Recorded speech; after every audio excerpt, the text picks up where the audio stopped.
claims and benefits of fracking. With more on this, Phelim McAleer, the director of the new documentary, FrackNation, great to have you on the show tonight. Really appreciate your coming in. You know, environmentalists out there, they say fracking is horrible for people. It makes them sick. It makes the landscape ugly. Now, you're a journalist. What did you find when you actually started looking into this and interviewing people and talking to them and going to these communities where they frack? I found lots of claims, lots of allegations. My dog was looking at my funny, and my cat is sick. All these allegations. But when you look at it and when you ask for the scientific proof of these allegations, it's not there. There's a lot of lawsuits, a lot of scare stories, but no scientific evidence that fracking harms anyone, anywhere, anytime. Phelim, why did you get onto this topic? Why are you interested in it? Well, it's a sort of a long story, but as a journalist, I went and interviewed the director of Gasland, the big documentary that really brought fracking to the public awareness, and got him to admit that he knew, the famous scene of people lighting their tap water, that he knew that people could light their water in America centuries before fracking ever started. He said, I knew about that, but I didn't include it in my documentary because it wasn't relevant. Well, I thought that's interesting, so I put that up on YouTube. He got his lawyers to take it down. That just amazed me, and I just thought I need to find out what he's covering up. And what he's covering up is a great, great story, a great American dream story of a bit of an invention, a bit of technology that's changing the way America is going to look at the future. Well, let's talk more about that, because I think what's happening at the end of the day are regular families are making a mint on this. People are getting wealthy. It's changing the fortunes, not just of governments, but of individual families. Is that what you found? Yeah. Yeah, I mean, I think it was an underreported aspect of the last election that the reason President Obama did so well in Ohio and so well in PA and Pennsylvania is because there's a fossil fuel boom in those states. People are wealthy now in those states. People are doing well. There's a feel-good factor, a fossil fuel feel-good factor, and they voted for the incumbent. There's definitely that aspect. It's brought tremendous prosperity to certain parts of these states. And, I suppose money isn't everything either, and if it was polluting the water or making your water go on fire, it wouldn't be worth it. But it's not, and it's not just me who's saying that. Lisa Jackson, the outgoing head of the EPA, told Congress twice under oath that she's never seen one example of fracking polluting water anywhere in America. And it's been going on for 60 years.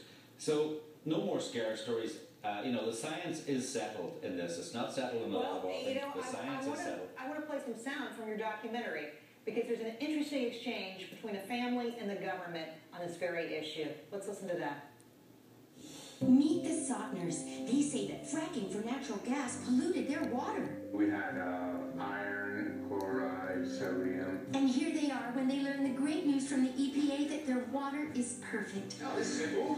Yeah, I'm sick and tired of this. So, it's not just environmentalists. It's just not the greenies out there who are jumping up and down about fracking. Apparently, some people in the heartland are too. What's going on there? Well, when you're in the middle of a very lucrative multi-million-dollar lawsuit, you will make all sorts of allegations against oil and gas companies.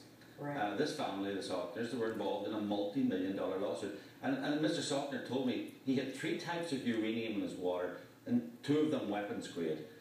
I asked for the independent science. Yes.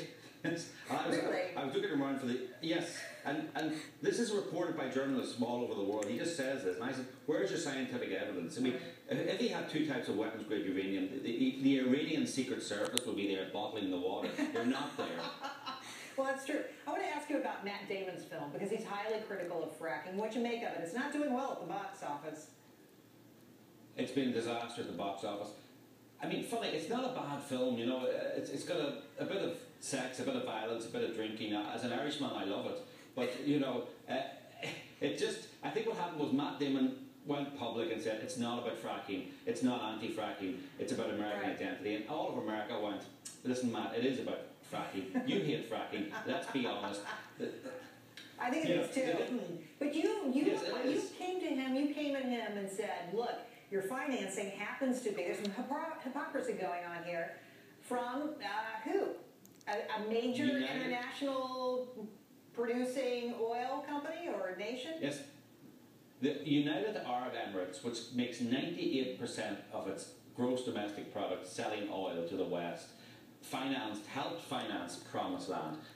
They stand to lose trillions of dollars if fracking goes ahead in America. So it's in their interest to produce an anti-fracking anti-fracking movie. They give Matt the money, and Matt says, "Oh, I didn't know. Oh, I was a producer, but I didn't know." Well, sorry, Matt. It's your responsibility to know. And if you didn't know, why don't you give the money back then?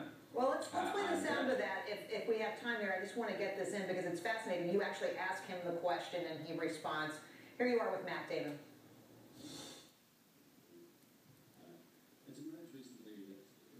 It's emerged recently that the funding for Promised Land came from a Middle Eastern oil nation. How does it feel to be a fully paid advocate for an oil-rich Middle Eastern government? The first time we were aware that Image Nation was involved with our movie was when we saw the rough cut and saw their logo.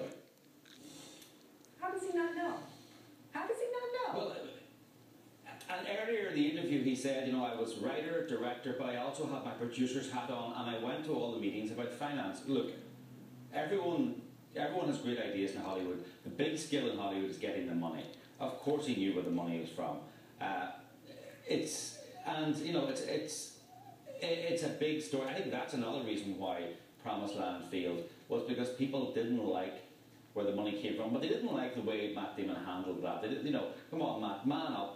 Admit your failure. Yeah, I'm saying to the guy, I'm saying to the board identity, be a man. You get the award for ballsiness, standing up in a room like that and asking him the hard question. Phelim, it's great to have you on the show. Thanks for coming on. Come back sometime soon. We want to hear about your next project. Great, Jay. It's a real pleasure. FrackNation, Access TV, Saturday at noon Eastern. Watch it. It's awesome. Okay. Watch it. Thanks so much. Thank you. All right, now we want to know what you think. Here's our question tonight.